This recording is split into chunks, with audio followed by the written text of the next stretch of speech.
नमोस्तु गुरुवर। पूरी दुनिया आपको सुन रही है, देख रही है। मेरा सवाल तात्कालिक वैश्विक संदर्भ के लिए है। पूरी दुनिया में युवा पीढ़ी सड़कों पर है, जिसको हम जैन जी कह रहे हैं, जनरेशन जी। बांग्लादेश में, श्रीलंका में, नेपाल में सत्ताओं से उन्होंने सिंहासन खाली करा लिया।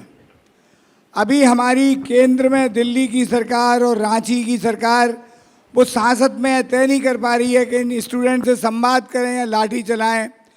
मैं पुलिस अधिकारी रहा हूँ, 37 साल वर्दी की सेवा की है। पुलिस को भी समझ में नहीं आ रहा है कि इस युवा पीढ़ी से कैसे निपटा जाए।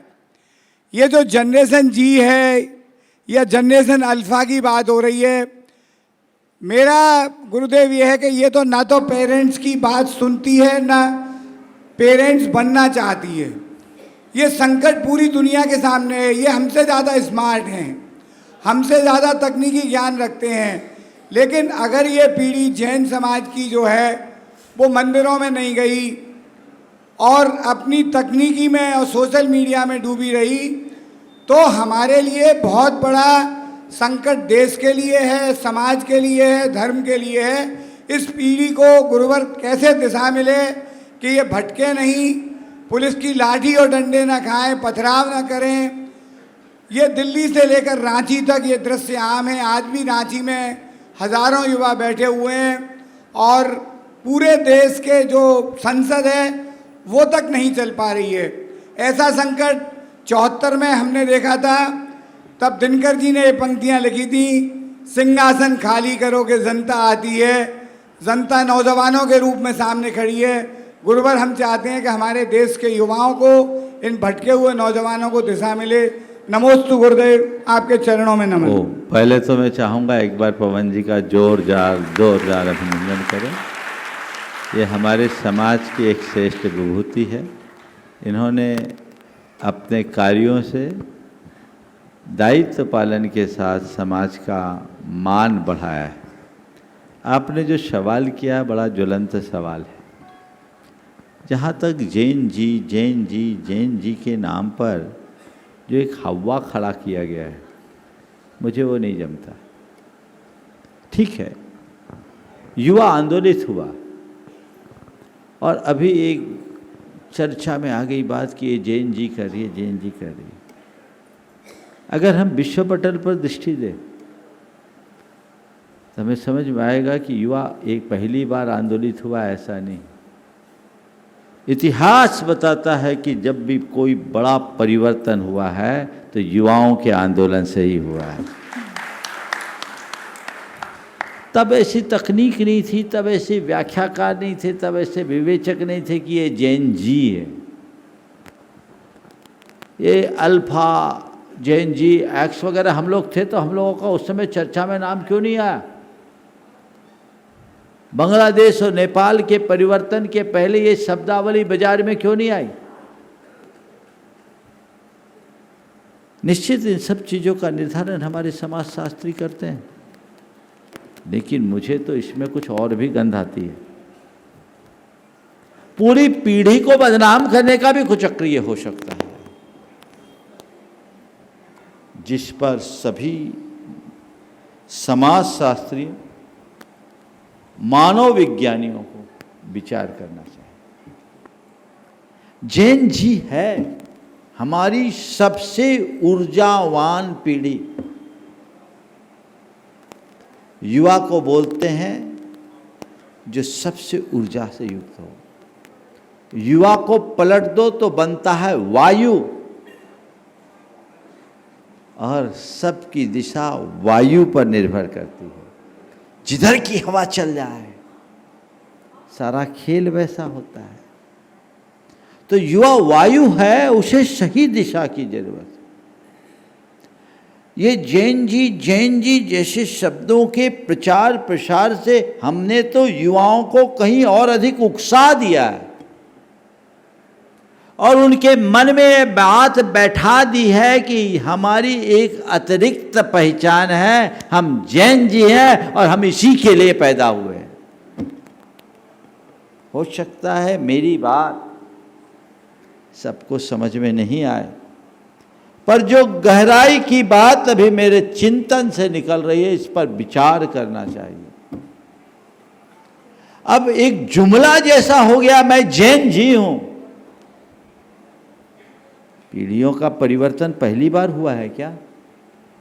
ये ठीक है, ये परिवर्तन थोड़ा तेजी से हुआ, एक्स से जेड में और जेड से अल्फा में और अल्फा से बीटा और निकट निकट आया। इनके वर्षों का अंतराल कम है, लेकिन बदलाव तो हमेशा आया। Change is the nature of the nature. परिवर्तन प्रकृति का नियम है, स्वभाव है, बदलाव आएगा, स्वीकार कीजिए। मैं आज की इस युवा पीढ़ी को बहुत संभावना से भरा देखता हूं। मुझे इनको देख करके चिंता नहीं है, मुझे इन सब से उम्मीद है।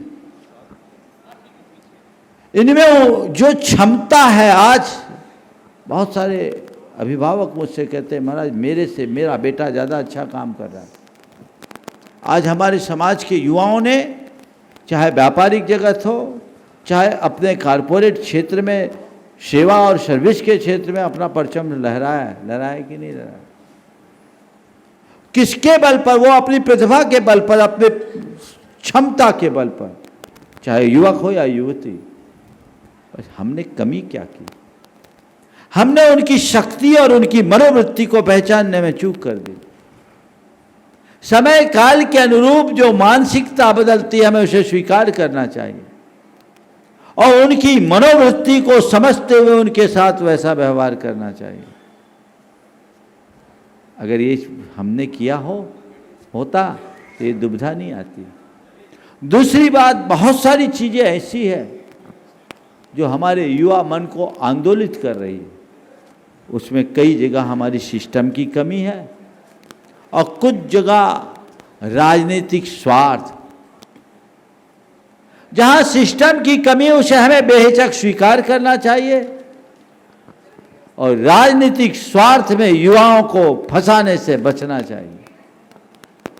उनको सही दिशा दीजिए तो हमारी समाज बहुत आगे बढ़ेगी। तकनीक हमारे लिए एक बहुत अच्छा साधन है, लेकिन युवाओं को ये बात समझनी चाहिए कि कोरे तकनीक से जीवन का काम नहीं चलेगा। तुम तकनीक का इस्तेमाल करो, पर जीवन जीने की तकनीक भी सीखो। तुम्हारे पास चाहे कितनी ही उन्नत तकनीक क्यों ना हो, चाहे तुम कितने एडवांस टेक्नोलॉजी को क्यों ना अपना लो, लाइफ की भी तो अपनी टेक्निक है। जीने की तकनीक सीखिए और ये एक तभी संभव है जब हम बच्चे के हृदय में आध्यात्मिक निष्ठा जगा दें, उनके अंदर संस्कारों का समारोपण करें, उनकी सांस्कृतिक निष्ठा को जगाएं। तो ऐसी युवा में से तो कभी वीर भगत सिंह जैसे लोग प्रकट हुए, चंद्रशेखर आजाद जैसे लोग प्रकट हुए। आज भी इसी, जिसे आप जैन जी कहते हो, मैं उन्हें में ही मानता हूँ, वो हमारे देश के भविष्य, वे आगे बढ़ सकते हैं। हमें उनका सत्कार करना चाहिए। नमस्ते गुरु। उनको सही प्रेरणा दीजिए, उसको लेकर के चिंतित मत होइए, पर उनकी मानसिकता को समझिए। आखिर वो सड़कों पर क्यों आए हैं? उन्हें आना पड़ा है तो क्यों आना पड़ा उसे ठीक करे, और यदि कोई उकसा रहा है तो उसे ठीक करे। रास्ता तो ही है। फिर रहा सवाल, जो आपने एक सवाल, उनके साथ व्यवहार कैसा करें। मेरा मानना है युवा को डंडा के बल पर बदलना संभव नहीं है। युवा को दिशा दे करके रास्ते पर लाना ही सबसे अच्छा कदम है। हम शक्ति से नहीं, प्रेरणा से परिवर्तन लाएं। शक्ति उन्हें उग्र बनाएगी और प्रेरणा उन्हें परिवर्तित करेगी।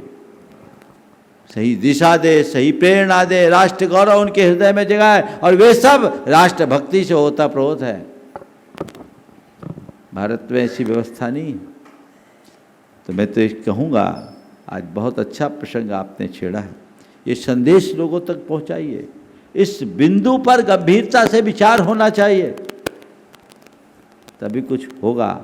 अन्यथा फिर हम समाज को विप्लव से बचाने में असमर्थ हो जाएंगे, क्योंकि वायु बहुत खतरनाक होती है। जिधर हवा बह जाए सब उधर चला जाता है, इसलिए हमें इस वायु की दिशा को संतुलित बना कर रखना।